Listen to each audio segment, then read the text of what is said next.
Hello అండి, నేను doctor Mamilla Ravikumar, senior consultant neuro surgeon, brain and spine surgeon, skull base surgeon, endoscopy spine surgeon.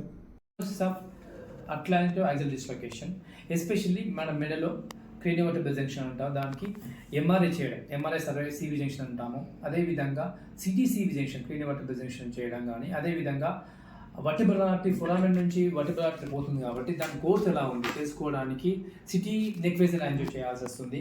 అదేవిధంగా ఈ dislocation తెలుసుకోవడానికి X ray CV junction అంటాం. X ray CV junction AP view, lateral view చేస్తాం. Lateral వ్యూలో మళ్ళీ flexion, extension use చేస్తూ ఉంటాం.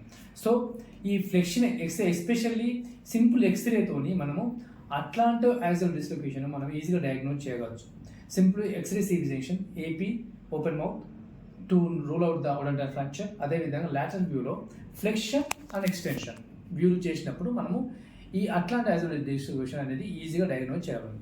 సో ఎస్పెషల్లీ ఎక్స్రే చేసినప్పుడు, ఫ్లెక్షన్ చేసినప్పుడు, ఇది ఫ్లెక్షన్ అంటాము. ఈ ఫ్లెక్షన్ చేసినప్పుడు ఈ joint, this is atlas, anterior arch of atlas, this is entire process. Patient neck flexion అయినప్పుడు ఈ atlanto, this is odontoid process, this is atlas. Flexion చేసినప్పుడు ఇట్లా ఓపెన్ అవుతుంది. This called atlanto dental interval. ఏదైతే పేషెంట్లో ఈ అట్లాంటో డెంటల్ ఫ్లెక్షన్ చేసినప్పుడు atlanto dental interval more than 3 mm అడల్ట్స్లో కానివ్వండి, మోర్ దాన్ 5 mm ఇన్ చిల్డ్రన్లో ఉన్నప్పుడు మనము దీన్ని అట్లాంటో యాక్సిల్ డిస్లొకేషన్ డయాగ్నోజ్ చేస్తాము. దానికి ట్రీట్మెంట్ అవసరం ఉంటుంది. డిస్లొకేషన్ అనేది 2 రకాలు ఉంటుంది. ఈ అట్లాంటో యాక్సిల్ డిస్లొకేషన్, ఇలా డిస్లొకేషన్ ఉన్నప్పుడు రెడ్యూసబుల్ అట్లాంటో యాక్సిల్ డిస్లొకేషన్ అంటాము.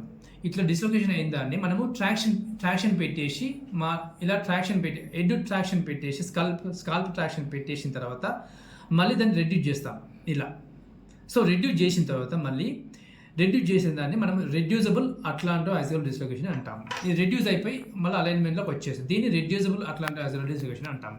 అదేవిధంగా సెకండ్ టైప్ ఏంటంటే ఇర్రెడ్యూసబుల్ అట్లాంటో యాక్సిల్ డిస్లొకేషన్ అంటాం. ఇట్లా డిస్లొకేషన్ అయినప్పుడు మనం ట్రాక్షన్ ఇలా పెట్టిన తర్వాత మళ్ళీ ట్రాక్షన్ పెట్టినా కానీ వాళ్ళకు ఇట్లా రెడ్యూస్ కాదు. జాయింట్ C1 C2 జాయింట్ అనేది రెడ్యూస్ కాదు, ఇట్లనే ఉండిపోతుంది. ఈవెన్ ట్రాక్షన్ పెట్టినా కానీ ఈ C1 C2 జాయింట్ అనేది రెడ్యూస్ కాక ఇట్లనే ఉంటుంది. దాన్నే ఇర్రెడ్యూసబుల్ అట్లాంటో యాక్సిల్ డిస్లొకేషన్ అంటాం.